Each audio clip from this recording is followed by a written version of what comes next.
All right, we're going to talk. We're having a lot of fun. If you're listening to this podcast, definitely check it out on YouTube because it'll be very visual. We're talking about building virtual car commercials using CGI and AI. These things look absolutely perfectly real. And what it does is eliminates the uncertainty of shoots. Then we're talking about protecting secret cars, saving millions of euros or dollars on handmade prototypes. And this really amazing tool that they're creating virtual cities that resemble cities. And we'll talk about why they resemble not real cities. All this on the Garlic Marketing Show. I've got Faruk from The Scope. Faruk, say hi. Hi. And this is gonna be an awesome episode. Definitely go watch it on YouTube. Check out the website. But of course, this is brought to you by videocasestory.com. One of the best way to grow your business is through your client stories. Go to videocasestory.com where we can help you collect, craft, and deliver those. All right, let's get started. Is Gino Wickman. I was introduced to Ian, and that's what brought me into this video world and got me embracing this video world. And Ian did exactly what I hoped. He got me really comfortable with putting videos out to the world and having a great strategy around putting videos out to the world, because there's so much more than just shooting a video. And so the way that he positions those videos, optimizes those videos, he's done a great job. All right.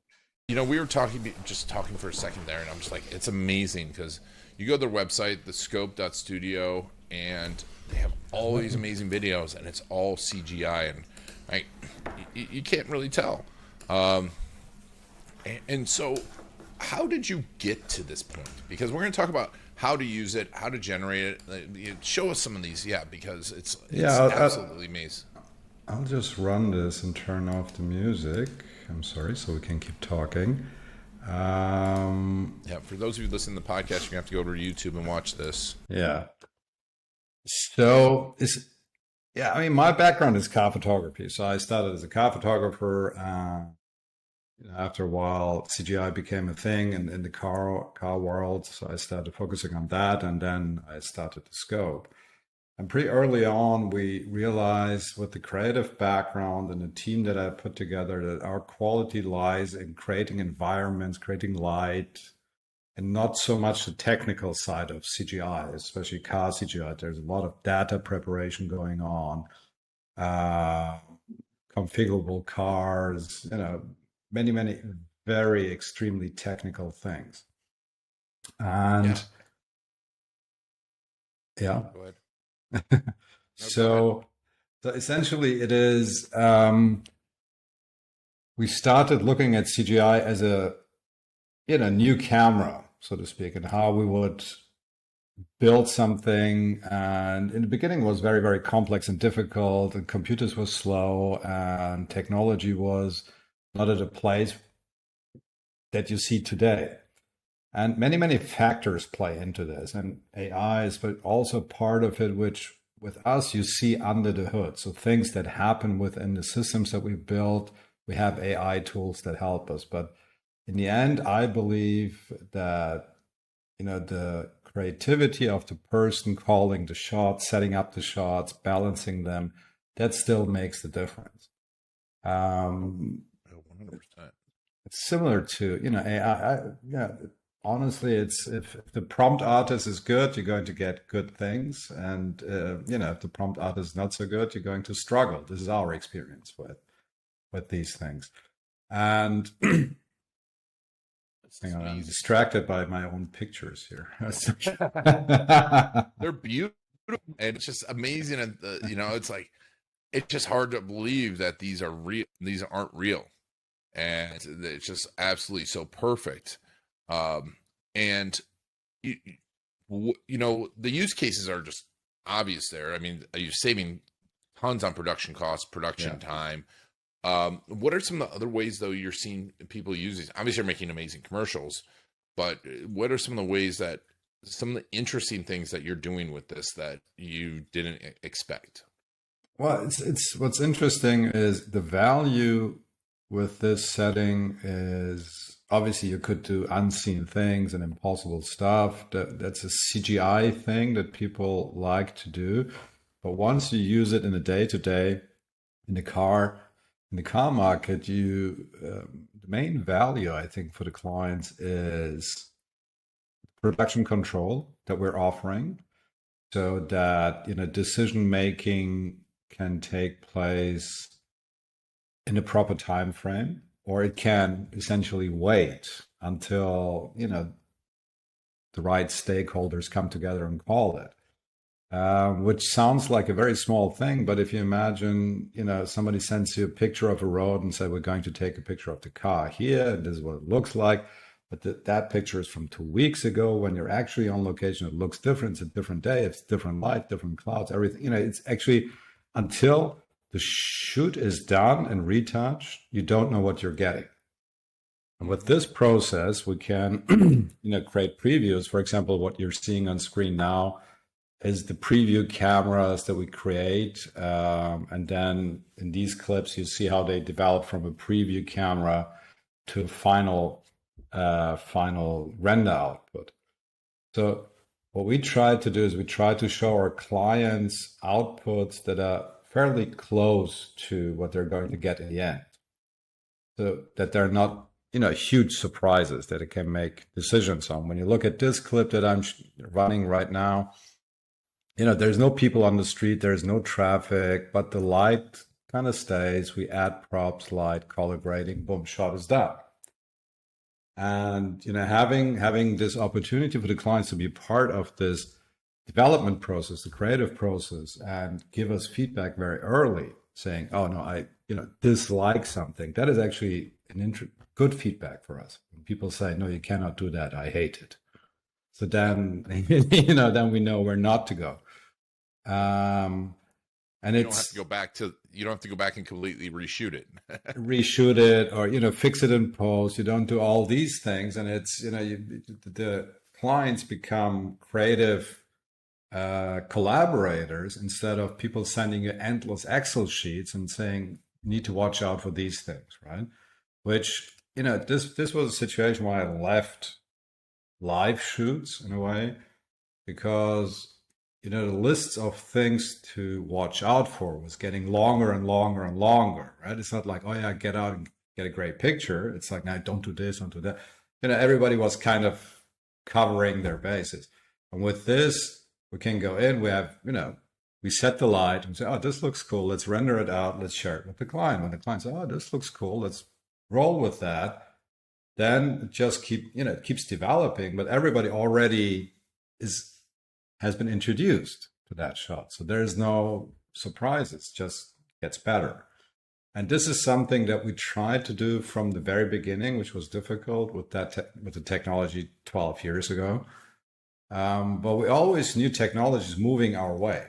We always knew it's going to get faster, it's going to get better. We're going to have better tools to do that with. And we're trying to get into a situation where we have, real-time collaboration. Not that we're using real-time engines, because I'm not happy with the quality that they output at this point in time. But this is what the market is moving. It's going to be real-time. So, and what the other advantage that you have is, like, let's say we have done this. So the next step is, we want some pictures. So let's assume this is the launch video that goes out when you present the car to the world the first time. And then you say, well, can I have stills that go with these, right? So we can create stills that are exactly on the same location, same light, same settings, but different formats. So you do that. And the next step is, let's take this into a configurator. We keep the location, but offer the client the option to configure the car on the website. And not that I've seen many use cases of VR and AR, but that is also embedded in the technology when the client wants to play that card, right? Because it's a virtual environment. It's 3D. Yeah. You can go there. Yeah. You could go amazing. there. Yeah. Yeah. And you get to experience it. And that brings a whole different level to it. Yeah. And, I think if anyone's never done production, now people don't understand all the things that can go wrong. Right. And it's like, I know when I have a night before a shoot, I've done, 17 years of shooting video, and I still can't sleep that well because I'm like, what did I forget? And Yeah. Yeah, because that's interesting. It's very interesting what you said, because it's from the production process. It's an extreme build-up, right? It's a cliffhanger of a job, right? So you build up, you prepare, you have enough oxygen on board, get ready, have second cameras, third cameras, have all that stress, hope to get it. And that is obviously part of the joy and the satisfaction of going out and shooting. I understand that. But doing that with a secret car and having, the German, I used to shoot quite a bit for BMW. They were sending 3 seriously trained security people with the car to protect it from car paparazzis. I mean, these guys were like German SWAT team guys. I'm like, okay, guys, you're protecting a car, relax. It's like, but they were basically covering the car if they were, when they thought there is somebody trying to take a picture of the car. And at that point, you cannot shoot because, your main object is covered by a cloth. You don't get the shot. Super stressful stuff. And if you add that, I was doing photo and video, just impossible, right? If you can't drive, can't do all these things. This is a nice, fun project, maybe, which we did for Renault. And they have a campaign where they're building like toy car, old models of Renaults. They sell as toys. They call it the Renault Originals. And the campaign is do try this at home. So it was a very, cute, fun thing. They won nice awards in Cannes. But also this is all, computer generated. So we go in and have fun with the neon lights and work with the details and do all that.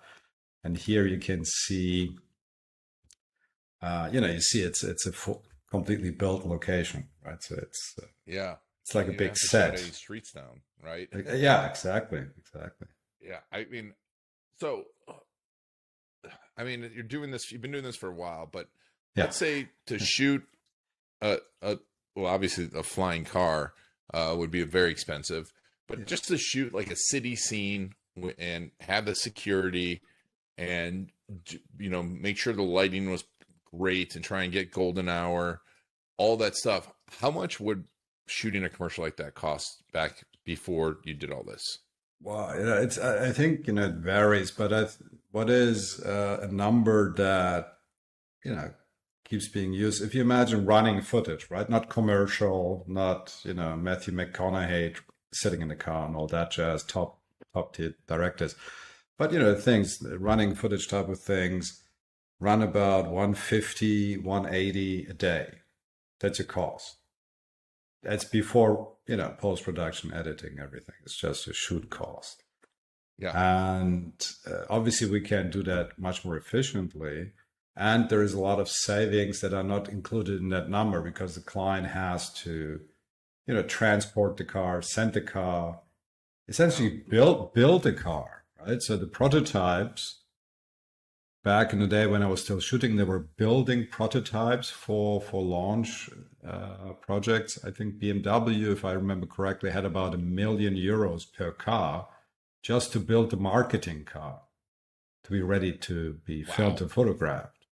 But they're saving that money. And obviously they're saving a lot of time because if you say, okay, it's a hand-built prototype, you have to say, okay, this is the leather we're going to showcase for the launch.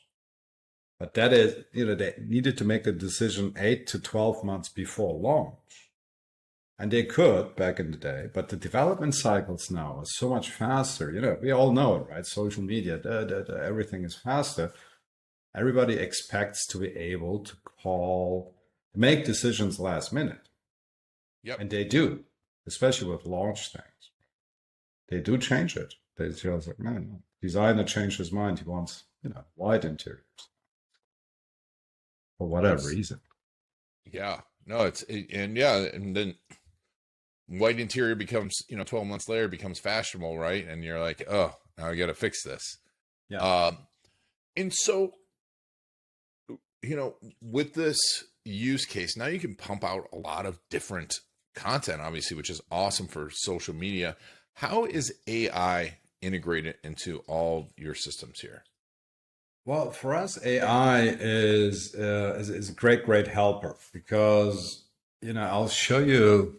I'll run this tech clip that's part of the Scope City website. So I just let it run. I mean, this is the tool that we've built to create cities, right? That's amazing. To be incredibly honest, I am not 100% sure what the guys are doing. I mean, I know what they're doing, right? But I could not go into a node and say, oh, let's add some. I understand how to create the output and do all these things. But there's so many technical elements of how the modules are built, how they're mapped, where the texture is coming from, all these things, that when we can use AI to help us with those, then we take a lot of manual labor and hand it over to the machine. We can focus on creative. And this is, for me, the promise of AI. Liberating people from unpleasant tasks that need to be done to get a great result. Right? So, for example, here you have stickers, right? So one guy writes how the stickers are, put on the building, that, traffic simulation, you have all these things. But then going in and designing 80 different stickers, we do that with AI. Right? Just say, oh, I want New York kind of thingies, and it spits out stuff, looks cool, right? And then you just edit it and use it. So, wow, that's amazing. Right? Create trash. You need different trash types. It's kind of hard to walk up to somebody and say, you're the trash dude, buddy. You're going to build trash for the next 3 weeks. So, so they're like, oh, okay, let me, have AI create some stuff. We edit it, we throw it into this system. It, distributes it randomly, but we can still control it. So this is same thing with AI, right? You want to have control, you want to get input, you want to have some sort of exchange, but in the end, you want to be able to control everything. Yep. Yeah, and so you created this city generator, Scope City. Tell me a little bit about obviously you're creating cities, and you were talking about the AI, but what are all the use cases? How are you all using these? Well, our main use case is using them to create running footage and photos for car clients, especially with launch projects where the car is secret or not, they cannot transport it. So we do productions in our own locations. But since we developed this, and obviously we have a lot of partners and friends in the business, they were like, oh, can we have this too? And how would you do that? And handing over the big tool is like a bit of a complex thing. So what we started doing was, we started to build things where we say, okay, we output a location, we give it to you, you can license it. Also, obviously, for a much lower price than going out and building it yourself. Yep. Because building the tool took us 3 years, getting it to this stage. And then there's also obviously details that you need to watch out for when using it and all that. And publishing a software legally is a complex thing. So it's not our thing. So we said, okay, well, let's output cities and license those to friends and clients so that they can create great stuff themselves, right? Because essentially we enjoy that, right? You have this great city, and I take a camera like that, but somebody else shoots it differently, and still a cool shot. So this is a cool thing, I think. Sharing it with other studios and clients, and this is something we want to do more of. Starting to build that up. So obviously, I mean, you can create whatever city you want. When you're thinking about that, from a marketing standpoint, how important is the city is familiar? Because I know, like, living in New York, I wouldn't like it. You're like, that's not New York, and someone's like, and like you can almost tell right away. How important? Like, what's that thought process there? Well, for us, I mean, it's also something we knowingly decided not to replicate something exactly because, you will have Google and other people doing that because AI tools need that. But what we do is resembles New York. It has New York vibes, but it's not New York. So let's say it's East Coast, right? So it's East Coast compared to West Coast. And what we learned, and we learned a lot of things about city design, let's say. LA, Yeah. we learned, has different sizes of lots. They have different rules and regulations. That's why it looks and feels different when you're there.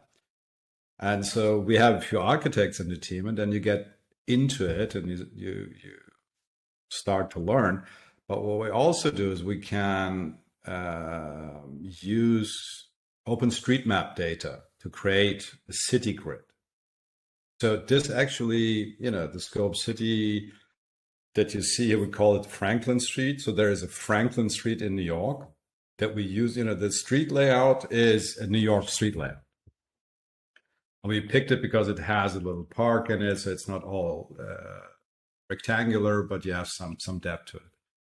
But we also learned if we go into that location and put very big buildings, it kind of feels wrong. You're like, nah, that's, because it's lower Manhattan. If it doesn't, buildings are just too large. You kind of feel it. Yep. But for us, it's more a generic city or a lookalike city where you have a lot of control, creative control. It's not the city. If the city is the hero, you need to city, you need to go out and shoot it. You need to do it in New York, right? Yeah. But if you want to kind of feel it East Coasty, then this is perfect. Yeah. And do you name your cities? We for now we stuck to street names. So we're picking areas, and then so we have Park Avenue because it's a wide road. We have the Franklin Street, but I think we're going to stick to the street name things. It's an interesting question because we also do location landscapes. I'll show you some landscape stuff. Yeah. And that's conversations we had. It's like, okay, what do we name it? It's because if the name doesn't work, it's maddening opening the seeds. It's like, which one do you mean? And it's like, so we have Lake Elk, Mount Fox, Mount Bear. So we go with animals. And this is gorgeous, though. I mean, oh, I'm sorry. I cannot. Yeah, I'll let this. I mean, that's bad for the podcast listeners, right? But I cannot turn off the music. I can't I'll hear talk the music, over so it. we're all good. Huh? We can't hear the music, so it is not I'm sorry. shared. Oh, should I stop sharing? Oh no, it's good. You could not hear the music? No. Ah, okay. But if you all, I mean, definitely go to the scope.studio and check out this work. But I cannot hear you. Yeah. Oh, you can't hear me? But, so these are landscapes that are, feels Scottish, feels Nordic, feels wow, classical, Pacific Northwest, that type of stuff. Love it. Amazing. And so, I mean, right now you're in cars. Where else do you see you all going with this? Well, honestly, so I don't see us going anywhere else in cars because we looked at other areas. So we had some, sneakers, cosmetics, because CG was broader in the beginning, but it started to specialize more and more, like photography did. And we're happy with cars. I'm happy with cars because the good thing about cars is it's like classical music. The notes are written. It's always Beethoven's ninth. You have a car, starts at home, drives over the bridge, goes into, so it's pretty clear what we need to do. But, being so specialized, we can finesse it depending on brand, depending on car, depending on car type. And we know how to do that. We have 40-minute conversations about reflections on wheels. So I'm pretty sure I talked to the very cool art director of this shot about this highlight. Yeah. Yeah. I'm sure we had that conversation for a good amount of time. How fast does it drive? What does it feel like? So it's being specialized helps us to get better and better at it instead of. But that's also one of the reasons why we said we need to get the locations into other people's hands, because we get great feedback. And now the challenge business wise for me or marketing wise is coming from a high-end service life that, always done that, building a product and productizing it also a little bit easier, because my clients are my alter ego, so to speak. At least this is the way I'm looking at it. But that's an interesting new adventure. Yeah, no, it's fantastic. What a great product. So we will put links to all of this in the show notes, Scope Studio. And tell us, you're pretty active on LinkedIn, correct, Faruk? Yeah. So yeah, please, if you want to reach out, get in touch, have a chat about all these, or something that you do that would benefit from these things where we can work together, please reach out. I'm curious and love to talk about Awesome. new things always. Yeah, we'll put a link to all that in the show notes. But this is really cool. Faruk, thanks so much for being on the Garlic Marketing Show. Thank you very much for having me. And thank you all for taking Faruk and I on your journey. This has been On Garlic and the Garlic Marketing Show.